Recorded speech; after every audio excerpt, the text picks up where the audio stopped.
Let the speed of the ball become the rhythm of your stroke. So here we see that the moment the ball bounces, my both hands are on the racket.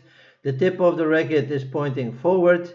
The angle of my racket face is about 45-degree angle, but this is because I play with the forehand eastern grip.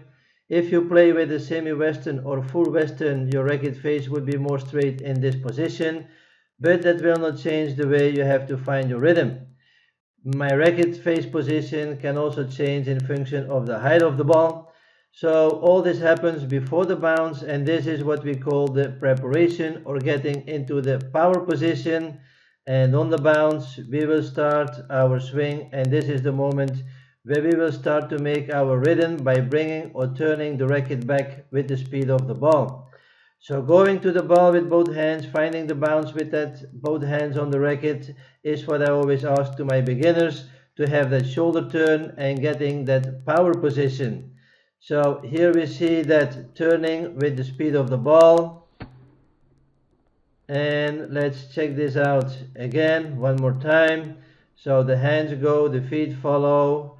We are looking for that bounce. Here we start to turn the racket, so we will find it, we will feel it, and we finish. So let's check out another stroke, and here we will see that the moment the ball bounces, my racket is in a more horizontal way, as I explained before. But in this position we see a lot of beginners going with the racket straight up, turning out of the arm, but it's also possible to go backwards a little more in a horizontal way, turning out of the hand, which makes the arm more relaxed.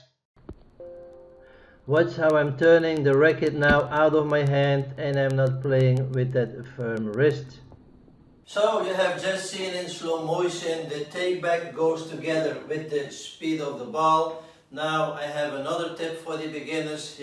Make the wiper shield motion. I know a lot have heard about the wiper shield motion out of that contact, but you can actually have two wiper shield motions in your forehand. You can have one in the take back and you can have one in the finish.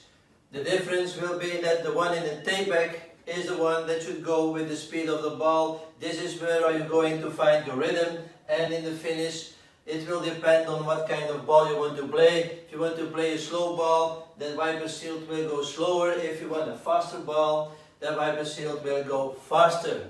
Now it's a good reference. Why?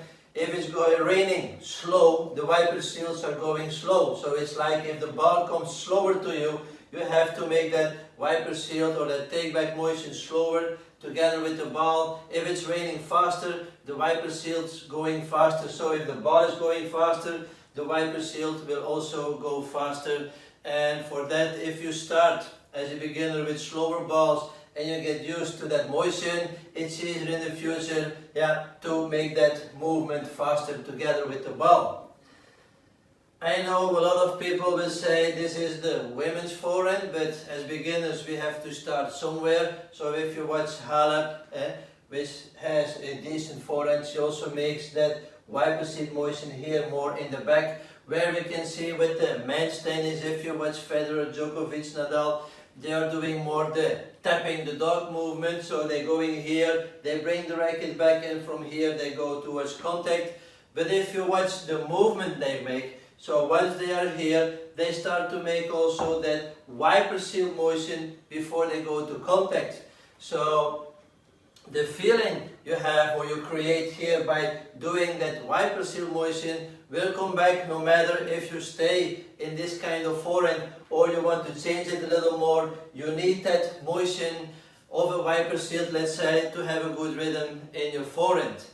So for the ones who wants to go more in a detailed version, that wiper shield motion is going more from that radial to ulnar deviation with supination, and the one in the finish is more going from ulnar to radial deviation with the pronation. So you have one going back and you go in the other way the moment you touch the ball. So the wiper shield motion for beginners is a good idea.